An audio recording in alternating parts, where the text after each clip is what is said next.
Okay, we're going to look at a job that we've been nursing, so to speak, for several years, and they're ready to pull the trigger on getting the system replaced. And now, of course, at the last minute, it's an absolute drop-dead emergency, and there's a deadline. So, you know, I'm sure none of you's ever experienced anything like that. But, so I've looked at it several times over the years, patched it, pieced it, drug it along, etc. The homeowner's a pretty sharp guy. I mean, they're really nice people, you know. They just work for a living like all of us. The homeowner's a really sharp guy, and he, you know, he's patched on it once or twice himself, fixing drain problems, water leaks, etc. So I'm going to go in here and look at it and refresh my memory of exactly what's got to be done, and at the same time see if I can figure out why it is off again and possibly get it back running to let them breathe until I can get it replaced. So let's go up in the attic and see what's going on here. There's apparently no indoor blower. Okay, so this is one of those houses where there's actually 3 floors, but 2 floors, the top 2 floors, are fed with this system. And the basement has its own. Now the plan is to actually move this system from over there out here to this platform near the door for not just better servicing, but a lot of reasons. As you can see, it's quite a chore to get over there to it. So it's hard to figure to go through that or through this. I've normally been ducking in this way.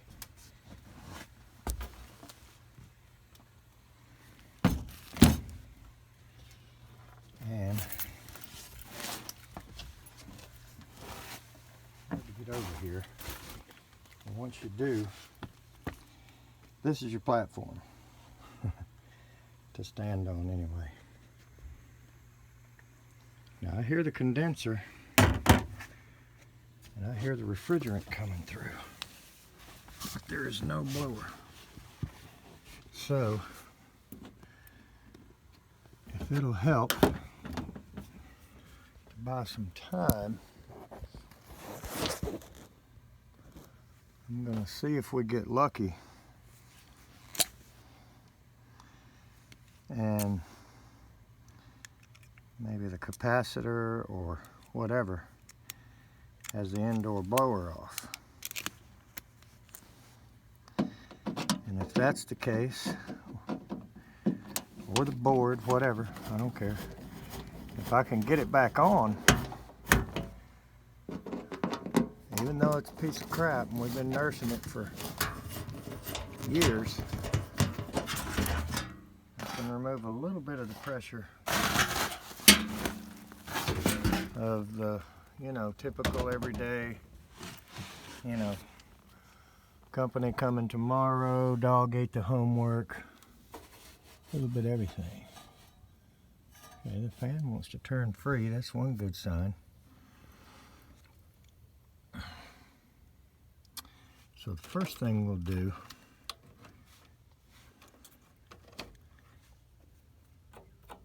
tell you what, if you've ever been bit by a capacitor, you'll learn to check them first. So the first thing I'm going to do is take my meter and just test this capacitor and see,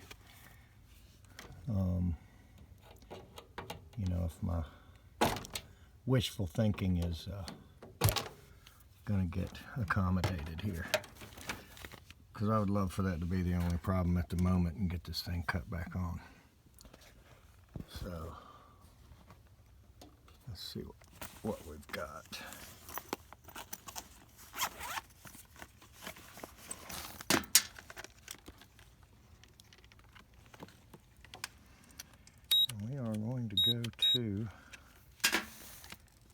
MFD.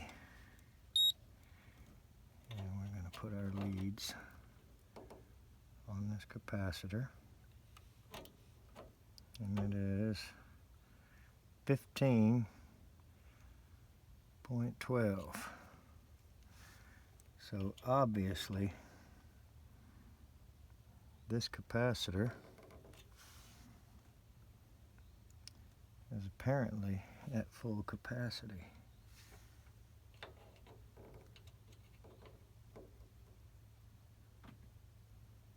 Yep. All right. As they say on the baseball field, strike one. So, my next hope is that the board has got a non-working fan relay, and I can just take the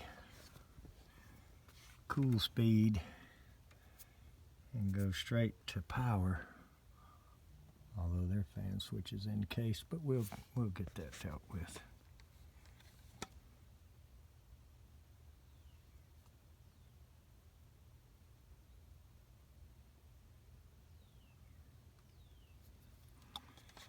Let's see. The phone will leave me alone. See if we can see the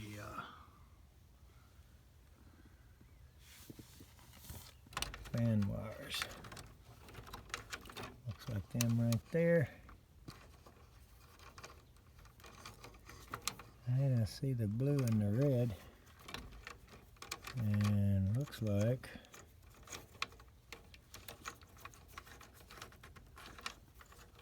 the black one. I don't know where it's going, but normally the black is what is on cool.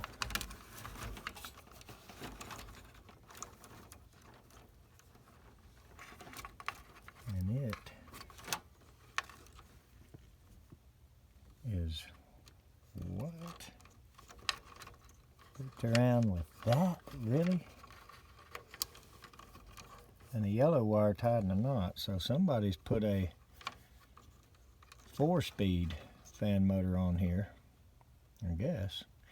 So we have the black, blue, and red right here, and then a yellow as well, tied in a knot, hanging on to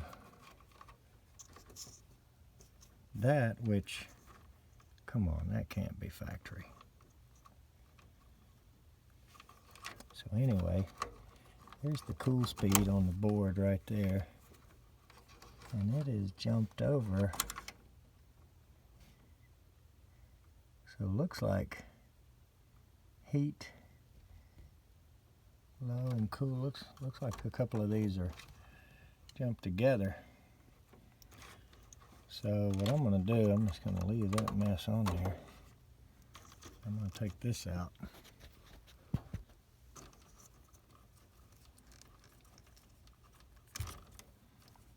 I'll go straight to power source with it. And let's just see if we can get lucky and the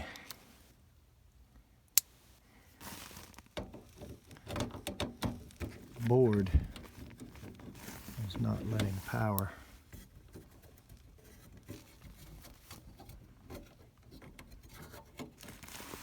Tell you what, this is a funky unit here.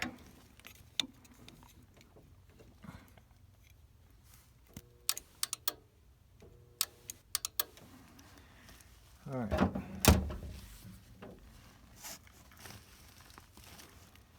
So, if indeed that will make it run, I'm going to tie these in some sort of temporary fashion.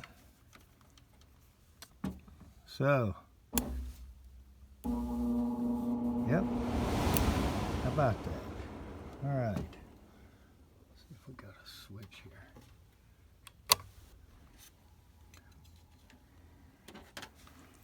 Makes this dead. Okay, so normally I've got little piggyback, little 2-into-1 spade connectors. I'll take one of these off and stick that on the back of that. That's normally what I'll do. We are coming back to change this one ASAP. So I think this time, if this will reach, I'm gonna stick this through here and cut that and put it under that wire nut and give them full-time fan that way. So let's get that done. All right, so let's see. I got all that back together, and I got the fan wire going up in there and wire nutted. Let's see if we were. Boy, somebody's been. Oh yeah, I remember this. I came in here years ago, and the idiots that put this thing in took the double wall. I think it was right going through there, and they glued the 3-inch PVC into the double wall, and they didn't even do it in a vertical fashion. It was horizontal, so it was leaking water, and had the flue pipe tied to it. So first thing I did was laugh and call him a circus clown. And then I came and ran this pipe you see right there hanging, going straight out of the end of the house. And it's PVC going straight out of the gable end down there. And that stopped some amount of mess. But anyway, let's see if we got them by here. Yep. There goes our fan. I'm gonna put this door on and make sure the condenser's running, and they'll have some temporary air until we can get in here and fix this system. And like I said, we're gonna relocate it over there. Let's see what we can do. So I'm sure you've seen enough reasons to figure out why I want to relocate this thing. And here's the return. One of them, I don't know if there's another one or not. Probably not. Coming straight out of the ceiling right there, going straight up in here and making a kink off 90 into the top of the plenum. So it's loud and it doesn't flow well. That's one bad thing. Another one is, look at this obstacle course to get in here and service it. And this is a real pain. Let me get out of here.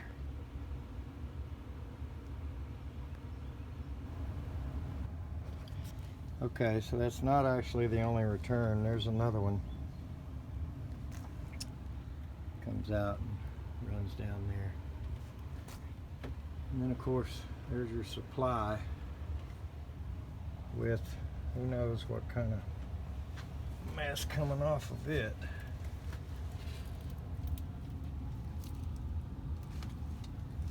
It's like one huge flex coming off of that and one little one or two coming out of the side, but ridiculously hard to work on, hard to get back there, and all this nice platform right here wide open. So my plan is to take 3 of these out and re-brace them straight up. They'll still be at a little bit of an angle as the design, so we'll tie into those 3 vertical supports right there and basically just raise these up a couple of feet and get nice room right here for a platform. And it'll go right there. It will extend all the duct and reach over here and try to build a better system that's a little more serviceable right here and not such a pain to get to. And then we will probably vent out of this gable instead of out of that one. I wish we could go back to an 80% furnace, but you know, this house has got an old roof on it. I don't really like getting on these roofs that are 3 floors high, although there's a valley right there, I think. So we'll get our guys over here and decide. We may go back to an 80% and get this water out of the attic, which is stupid in the wintertime to me because it can freeze. But anyway, we got them back and running, so that'll hold us off and give us time to get it done. So we'll get some footage during and after. All right, that takes a little bit of immediate pressure off. And you may have seen another video that I made here at this house, right back there in that shop, that race car shop. So this is a buddy of mine and his wife that he's a race car driver, and they got a dirt track car. So our cars and their cars don't play well together, but nonetheless, he is a fellow race car driver. So there's the Linux that feeds the basement. It's okay, we're going to leave it alone. Apparently, it was making noise and rattling, so somebody, I guess it would have been him, found that putting that paver, whatever that is, concrete brick, quieted the noise. Not really blocking too much air. So that fan doesn't look like it's going backwards, at least not on the camera.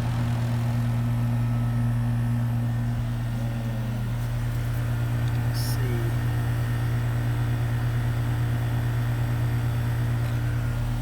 How unit it is. So